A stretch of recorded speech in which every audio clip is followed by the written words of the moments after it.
Hi, I'm Carolyn Gatto, Editor-in-Chief of Woman's Day Home Decorating Ideas, and I'm here to let you in on a terrific decorating secret. Good taste doesn't have to be expensive. Your home can look exactly the way you want it to without breaking the bank. How can I be so sure? I've discovered the Bombay Company, a specialty retailer that sells great quality, antique-inspired furnishings, prints, and accessories at affordable prices. Bombay concentrates on providing an elegant total look for your home at a fraction of what you'd expect it to cost. We think you'll love it. Wouldn't it be wonderful if you could wave a magic wand and your decorating was done? Unfortunately, fairy godmothers went out with high-button shoes. But there's no reason you can't be your own design consultant. Our decorating tips and secrets will help you get started. It's going to be a lot of fun. Fantasize. Decide just what you like and want to live with. Then get started. A common sense approach and affordable furnishings will minimize expensive decorating mistakes. In the next half hour, we'll cover some interior design basics, talk about the impact of color, and give you dozens of suggestions to trigger your imagination. We worked with Bombay's design staff to put together practical ideas that you can enjoy without worrying about the cost. You'll learn what versatile design can do and begin to develop an eye for detail. You'll also find that good decorating doesn't require an unlimited bank account, just imagination. Trust yours. Your home may not be the restored 18th century variety like this one. We're simply using it to show you the planning process our designers go through to decorate any home for maximum use and enjoyment. Whether you're just starting out in a small apartment, moving into your dream home, or retiring to a condo, a flexible decorating plan will help you get the results you want. First, evaluate your space realistically and see what your rooms allow. A grand piano can hardly be shoehorned into a 7 by 7 foot room unless it's just you and the piano. A good plan shows you what is possible and helps you stretch your decorating dollars by concentrating on pieces you can really use, avoiding overbuying. Let us show you what we mean. When we talk about plans, we mean one for each room. The living room, for example, the center of your home. Forget airing it out twice a year. We use it every day, so we want to be sure that the furnishings look good and that they're really functional.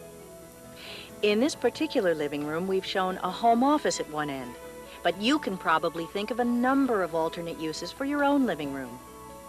It might host family activities, turn into a library, become a guest bedroom. In fact, you can probably think of a dozen other needs you have for the living room. As you plan furniture placement, you won't need to push the furniture around the room to see where you like it if you use a paper floor plan with squares, each representing 1 foot. You can buy a kit or make your own with graph paper. Measure your room and furniture carefully and mark your windows, doors, utility outlets, and important architectural details like fireplaces and built-in bookshelves. After you've arranged and rearranged on paper, you can decide what suits you best and place the furniture. Most rooms have a focal point, such as a fireplace, French doors, or a terrific view. You can even create one with a blank wall, a few prints and wall sconces above a favorite piece of furniture. Here we've used the Enterprise credenza. An entertainment center is also a possible choice. TV is certainly a frequent focus. Our living room here is long and rectangular with an off-center fireplace, which makes a great focal point. Considering the probable traffic patterns, we've placed the chairs and end tables to define the seating area and to move traffic around it without interrupting conversations. This arrangement also makes it easier to draw chairs closer to the fireplace on a cold winter evening. Now, here are some tips for making your living area easier to get around in. Each traffic lane should be at least 30 inches wide, and be sure to allow 36 inches in front of drawers. We used the sofa as a natural room divider between the living room and the office area. It further defines the separation of function. Keep in mind, this isn't carved in stone. There is no one way to decorate or arrange a room. Here, we've created an alternate plan you may prefer. It changes the traffic pattern so that you walk through the center of the room into the conversation area and home office. We see two distinct uses for this room. At the same time, there's a wonderful open feeling we want to keep. How to do both? First, we used two identical rugs to separate the functional spaces while unifying the look. In addition, we've used office furniture that was designed to fit into either a home or an office setting. This particular design is a classic style that blends quite well with other pieces. It's handsome, simple, versatile, and includes a number of coordinating pieces. You can see that the flexible design allows most of the pieces to be used for various functions in other rooms. Here, the piece called the work chest is used as an end table. Here, it's used as a file chest. The pieces are designed to be multifunctional, and they actually look completely at home in any setting. Select pieces as versatile as these for maximum flexibility. We've used the Hepplewhite bow front chest in the living room, but it also works equally well in a bedroom or in a hallway. Professional decorators always look at furnishings with flexibility in mind. Furnishings need to work in many settings so that when it's time to relocate, they'll also fit into a new home. It helps you get the most for your money, and that's important. Now that we've gotten the larger pieces in place, we can get to the most creative part of decorating, putting together a comfortable, functional setting. In the office area, we're able to stay with a traditional feeling. The traditional style desk accommodates a computer, with space for the computer keyboard in the fold-down front drawer. The printer table will also hold a TV VCR. Here you see it in the bedroom. Technology has a definite place in our lives, but in home decor it often looks better in a traditional style disguise. The dining room's obvious use is as a gathering eating place. But who wants to ignore a lovely fireplace like this one? Thinking how nice it would be to curl up here for a good read, we've included furnishings for a reading room or library. It's also a great place to take a time out from the kids. They'll never think of looking for you here. You can see that the furnishings blend beautifully for dining and for reading and relaxing. Here are bookshelves to use with favorite dishes, porcelains, a teapot collection. They also work well in a living room, study, family room, office, or bedroom. As you've noticed, we think it's a good idea not to take things too seriously, so we lightened up with the repeating pattern of teacups that cover the chair cushions, the footstool, and the wing chair. It's fun to look at, don't you think? Isn't this great? You can just let yourself go when you plan your furniture arrangement, your color, your accessories. If you've analyzed what you really like, what makes you comfortable, and combine it with a few basic rules of good decorating, you're almost certain to end up with just what you want. Frankly, most people don't have much trouble arranging the larger pieces. When we get to details, the colors, mixing patterns and textures, using accessories, wall decor, and lighting, that's when the confusion begins. But don't worry, Bombay to the rescue. We have lots of suggestions. Let's start with color. Color can make a room come alive, and, the best news yet, it's one of the least expensive decorating tools you have. When you choose the colors you're going to live with every day, you're choosing an element that will set a mood for you. Let's look at some examples. You feel much warmer in rooms like these, cooler in rooms like these. Here, the neutral walls act as a background for a rich mix of color in the furnishings and accessories. The blue and white underglaze porcelain here seems much more vivid because of the hot coral wall behind it. Notice that color really attracts attention, even if it's not splashed across an entire wall. If you don't want to change the color of your walls, using color in accessories can be just as effective. Think of the wall as the broad, sweeping statement and accessories as small, refined statements. Here you can see the impact produced just by adding a multicolored bouquet.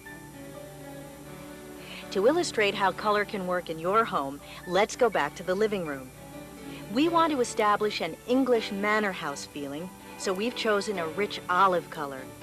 Notice how nicely the white trim emphasizes the room's authentic detailing? Simple, but effective, isn't it? If you have specific details you want to emphasize, or a mood or style you want to project, color is a key ingredient. You can emphasize certain furnishings or highlight prints or accessories with color. Changing colors changes a room's seasonal look. You can also introduce new colors by starting with accessories, but we'll explore that later. Color can produce wonderful results. Here are a few more tips. To make the ceiling seem higher, paint it the same color as the walls or paint it pale blue. In a room painted a dark color, the walls seem to disappear. A light color in a medium-sized room can make it seem larger, more open. These are really general guidelines and should never be considered rules.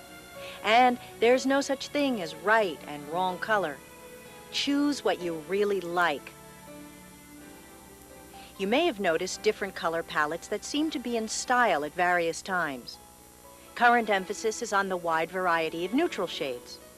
If there's a latest style in the color world, this is it. The neutral palette produces some very dramatic settings, some very serene settings.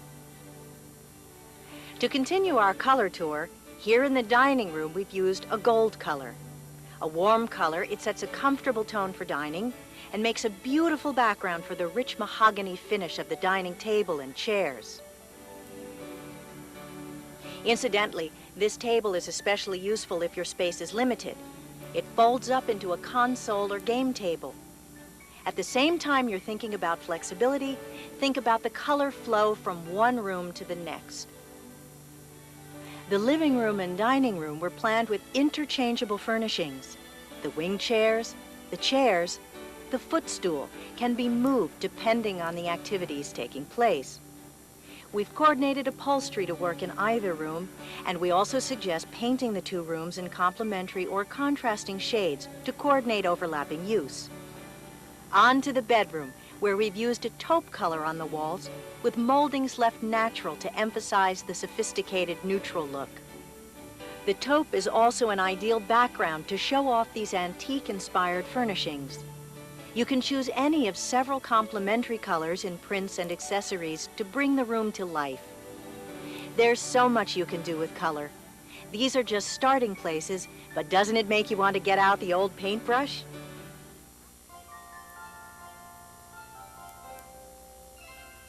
Personalize your surroundings, whether you prefer an English garden, a jungle theme, or an English manor house. Project your personality, your preferences, your quirky sense of humor. Your home is a Technicolor picture of you. Be sure you're content with your setting. And speaking of contentment, there's no better place to be content than in the privacy and luxury of a lovely bedroom such as this one. You can choose any style you like. And when you're tired of riding to the hounds and you want a different feeling, change the decor. It's inexpensive and easy if your furnishings are as versatile as this headboard. The padded inset comes with a muslin cover. You can cover it with any fabric you fancy, and do the same with the cushion on the vanity bench. Voila!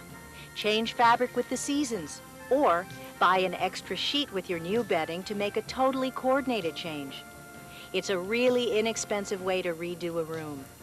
And as a matter of fact, all of these chairs, footstools, and benches come with the same feature, so that you don't pay for an expensive covering you don't like and have to pay again to have it redone.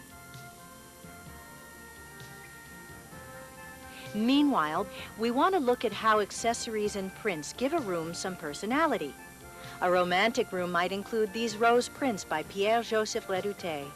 Here we added rose-colored moire wall hangers to bring out the color in the prints and to give the wall arrangement a more finished look. We also picked up the color in throw pillows, done in a rose-colored damask. Accessories tell a visual story about the life you lead, or you can fantasize. Pamper yourself. Create a luxurious retreat with fine linens, delightful scents, and crystal and silver-plated accessories. Or you might want your bedroom done in a completely different motif. Here's a delicate subject: Milady's shoes, formerly far too intimate a topic to be discussed in polite company.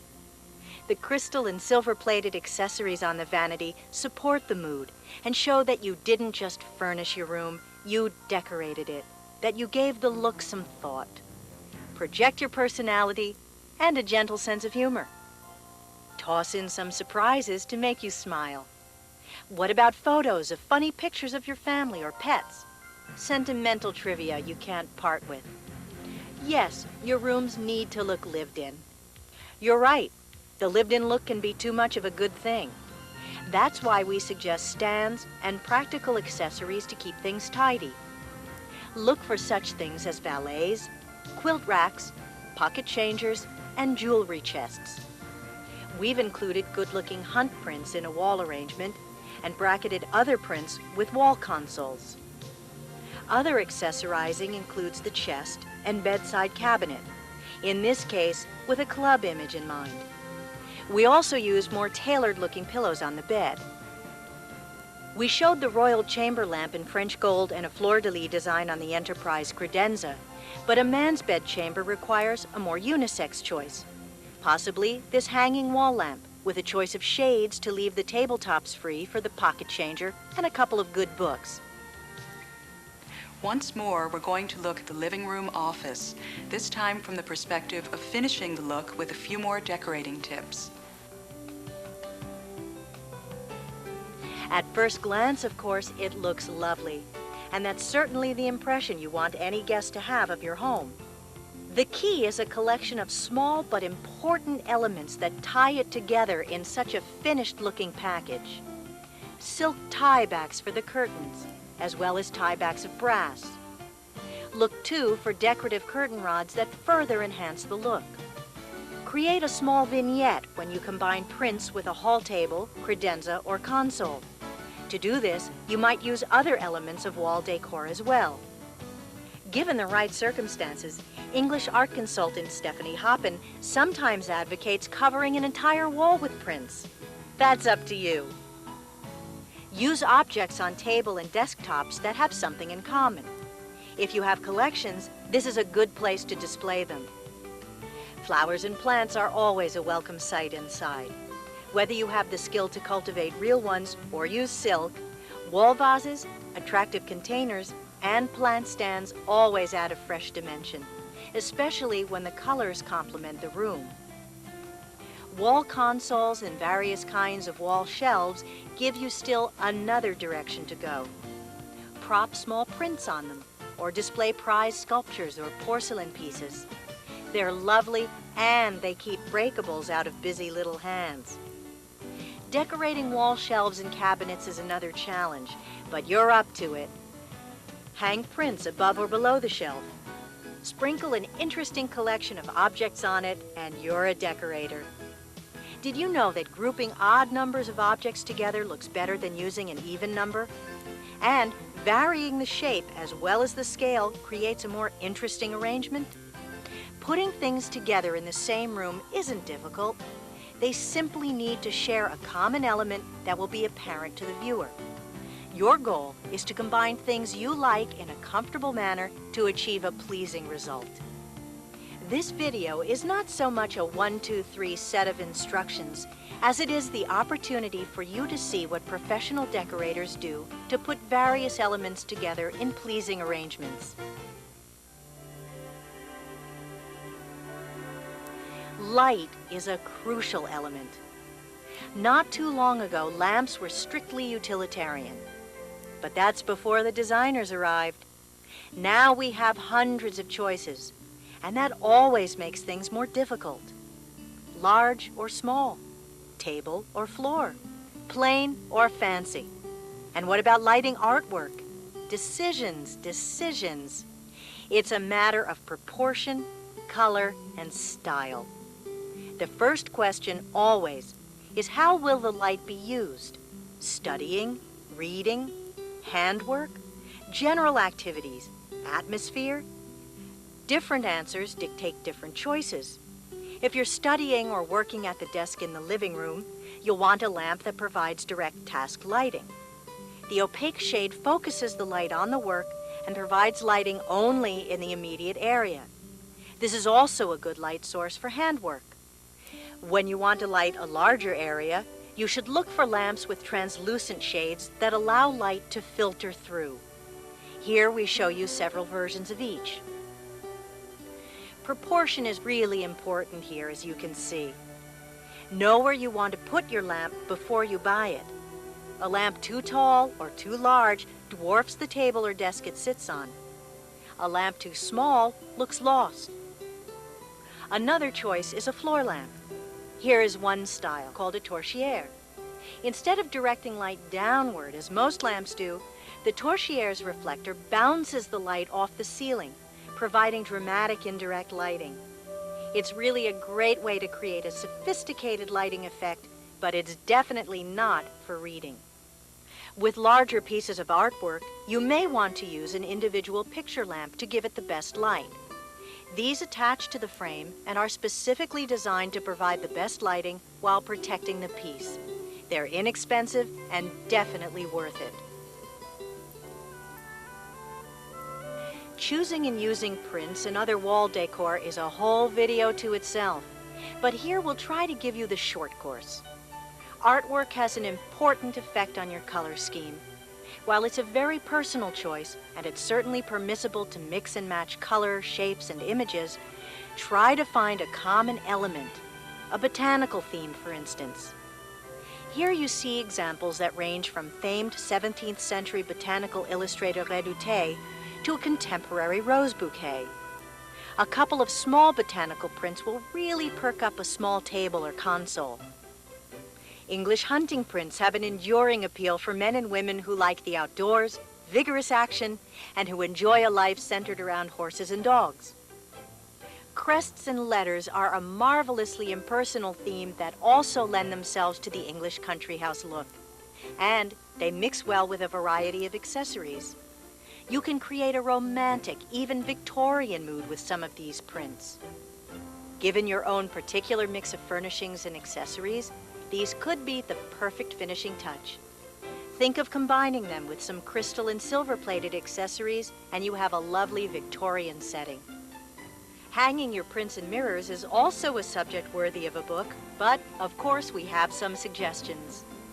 As in other elements of your decorating, explore the unexpected. No matter what you choose, save yourself a lot of trouble by arranging and rearranging your wall art on the floor before you put hammer to nail. Here, we've taken a collection of small, unmatched gold-leafed mirrors of various sizes and filled a wall with them. It's fascinating. Any mirror can give the illusion of expanding space because it reflects light and the space around it. This is especially important for narrow hallways and small rooms. It can open them up. Use a large mirror by itself. Combine it with sconces and prints. Here's a wonderful little hint. Prints can be tied together using various devices. Silk cording and tassels, moire wall hangers, brass wall hangers. The frames might match each other as these do, or the frames might match other wood accessories in the arrangement, such as these wall consoles.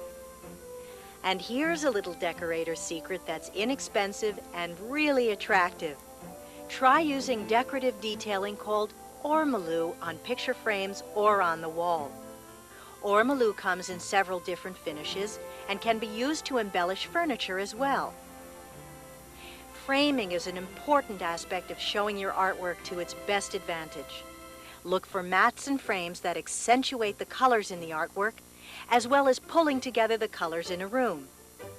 Mats can be made of fabric, a moire or damask, for example. They can be sponged or marbleized paper, single, double, or triple.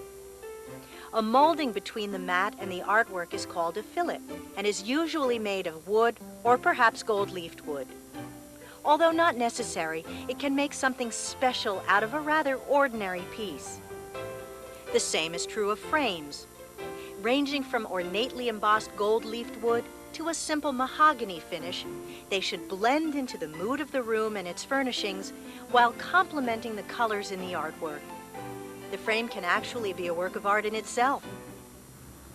As you've just seen, decorating secrets really boil down to this. Make a plan, rely on the basics, trust your own taste. Now that you have all of these secrets, wouldn't it be fun to get started?